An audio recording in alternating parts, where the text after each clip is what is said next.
Before we sing that song, I want to encourage everyone here, especially the upcoming, or somebody who is just believing God to lift you in your business.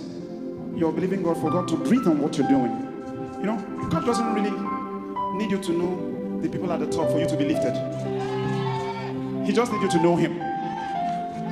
If you know Him, He is enough. Why did I say so? Because this very song now, I recorded it, just the following down, thanks. I recorded this song many years ago when I was squatting with somebody. I was squatting with somebody just in a small corner of the room. So, because my mom had given me, 150,000 naira because I told her I wanted to set up a small studio. So I used that 150,000 naira to set up a studio in another man's house where I was squatting. In the corner of the room. So, in that studio, there was no vocal booth. So, how I recorded Mama was, I took the mic and I used the blanket to cover myself on the mic. Why? Because we live close to the roadside. The car horn, just to avoid the car horns from entering my recording. The microphone was rubbish, nothing good about the equipment. But it was recorded the version that was released though, I did not re-record it. I recorded it under a blanket. And I was thinking, Lord, you reign forever on the same. I am a surrogate mama, you lifted me and gave me hold it. There's something I want to bring out of this song for you. You lifted me and gave me a song under a blanket. Child. Under a blanket. Where you're squatting with somebody. So you might want to ask, what kind of lifting is that? What kind of lifting is that? Under a blanket. Squatting with somebody. I had only 2 pairs of jeans. I eat once a day. But then He lifted me.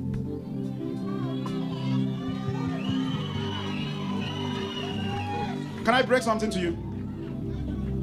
What you're going through right now does not define you. What you're going through now, the fact that you've not paid your house rent, you are still a king. You're still a royal priesthood. Are you getting what I'm saying? So I recorded that song in the corner of that place. Didn't know what to do with it, but it was the song that God gave me, the lyrics that came. So one day I was in church, and this man walked up to me. Some of you know him today. He's almost the only gospel music marketer in Nigeria. His name is Honesty Music. I don't know if you know him. So he just walked up to me in church. I never met him. He now said to me, I came to see you. I said, me? You came to see Franklin Ugochukwu Edwards. He said that he heard that, number one, that I have a very big studio and that I have some songs that I want to release. I said, number one, I have a bungalow studio.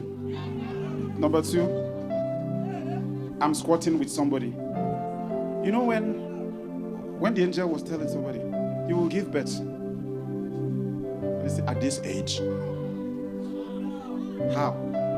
And then, so he said, can I hear the songs? I said, well, let me ask the person I'm squatting with if you allow another visitor, because it's not my house. So I spoke to the guy. Apparently, it was the guy who was going around telling people that we have a big studio in the house. So, and this marketer followed me home. And he saw the studio. He said that I should, where is the studio? He was asking me the studio, and he was standing in front of the studio. I said, Shebi, I tell you, this is the studio. He said this thing. He was so, if you see the looks on his face, he was so disappointed. He just said, it's okay, play the songs, let me hear. And I play. Whenever I call, you are there. Go. Ciao. Whenever I play. And he asked me, did you record here? I said, well, I started this one somewhere, but I finished it here. Play another one. Guess what I played?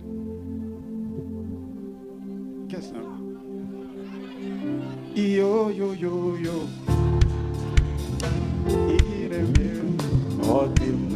So none of those songs were professionally recorded. I mean, the version that was released. None of them was professionally recorded. So I played Okaka. He now said, play another one. Then I played Mama. At that time, I was working somewhere. My salary was 15,000 naira. And this man said, do you mean you recorded this thing inside this place with what I'm hearing? I said, yes, sir.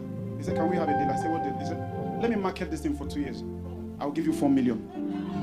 This was years ago. This was 2011. 2011. He said, I will give you 4 million. He said, you know, when you hear some things that does not make sense to your brain, you don't even bother to think about it. So I didn't think about it. He just said, if you agree, I'll come tomorrow with the contract you sign. I just say, okay, no problem, but I did not agree. The next day, this man came back with the contract. I said, sign. I just flipped the paper. I see where they wrote 4 million. I signed. I didn't read it. No need. Make a chop first. Now, who chop, they read. But thank God it was not a bad contract. It turned out to be, because you should read your contracts and get a lawyer to read it. So, and then he said, bring your account number. Let me pay the money. I don't get account. I'm telling you, I was using Central Bank of Pocket.